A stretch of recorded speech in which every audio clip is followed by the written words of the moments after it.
Hello, welcome to another episode of Front Row. Today we have with us Dr. Rajat Kathuria, Director, Chief Executive of Indian Council for Research on International Relations. Welcome to the show, Rajat. Thank you, Subhashini. One of the frequent comments or observations made by Sri Lankans in general is that the government of India gives extensive support, especially in the form of protection, in order to promote domestic industry. And this is seen as a factor that has created successful Indian firms and enabled India's growth. Do you agree, or what is your way on this? I couldn't disagree more with this comment. I think there's some cherry picking of arguments that is embedded in that sort of conclusion. If you were to look at pre-1991, which is when India reformed, that would be substantially true. Indeed, tariff protections were very, very high. It was over 400% in some industries, like automobiles. But today, the average tariff has come down to about 10%. But there are some tariff lines that are higher than that. But the average tariff rate is very, very low. And there is a recognition that indeed the high rates of protection were actually damaging for the economy, they were damaging for competitiveness, they were damaging for consumers, because consumers in that era got products which were, not only were they not available, if they were available, there was significant premium to be paid to sort of short circuit the huge waiting lists that existed on telephones, on automobiles, on two-wheelers, and the quality was very poor. Today, you can buy an automobile off the shelf and you will have 10 people wanting to sell that to you. Now, which regime is better for competitiveness? And I mean, there is no way that you could say that protectionism is good for the economy. And so I think that's not a true argument at all. But, if you look at a secular sort of decline in tariffs, that argument could be debunked. Of course, political economy pressures make for, protection for small periods of time, short periods of time, but that cannot be a lesson of a vision for an economy.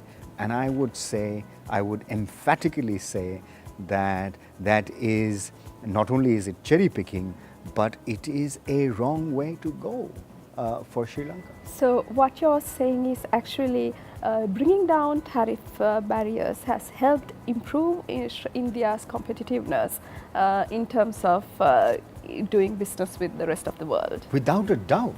Right. Without a doubt. And I often tell people that export promotion and import substitution are contradictory. They cannot exist together. And that was the paradigm. You thought you would access the world market, and at the same time, you would substitute away from imports. So another interesting thing that I would like to learn from you is there is always significant resistance to any form of liberalization. And India is being a democracy. That is one thing that most democratic governments have to deal with. How do you make sure that this is possible politically as well, and that what are the lessons, and how does the Indian government manage the resistance against liberalization? Because India signed a significant number of trade agreements within a very short period in 2010-13 period. That's right.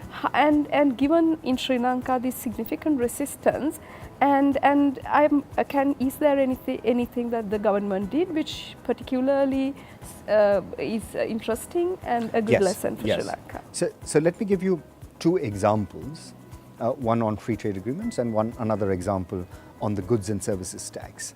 But coming to the free trade agreements, the sort of democratic association or consultation process that happens in signing a free trade agreement is largely involving industry, and there are some consumer groups that are involved, but it's a decision that the Ministry of Commerce, based on its sort of assessment, will take. Should we or should we not let's say, sign the free trade agreement with Sri Lanka, there would be consultations, but the extent of involvement of the civil society would be limited to the extent of a consumer organization.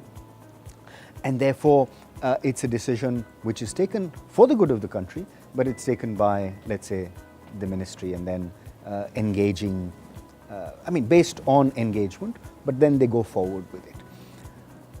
But a very good example of involvement of everybody, almost everybody, is the introduction in India of the goods and services tax, which took long period, over 2 decades.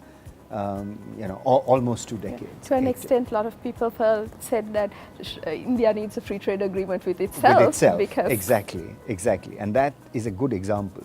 But there were vested interests in each state, because a state continues to depend upon the local revenues, and therefore you have items like petrol, alcohol, real estate would have been kept out of GST, because these contribute a significant amount of revenue for individual states. But at the same time, a GST agreement has been signed by over 25 states, which are countries in their own right, and they have come together under the fabric of what I think is called cooperative federalism.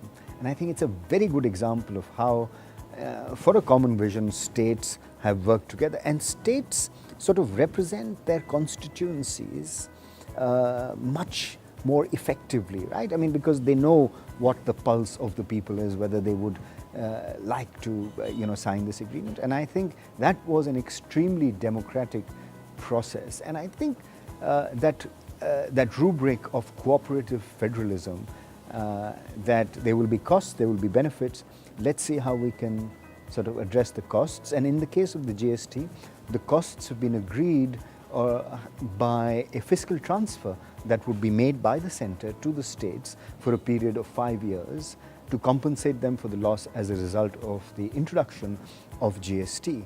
But the recognition was GST is good, as you said, let's sign a free trade agreement within the country. There would be a boost to competitiveness, there would be a boost to efficiency, to productivity, and everybody would gain in the long run. Policy is all about compensating or trading off the costs and the benefits, and telling people to put more weight on benefits which are likely to come in the long term rather than in the short term.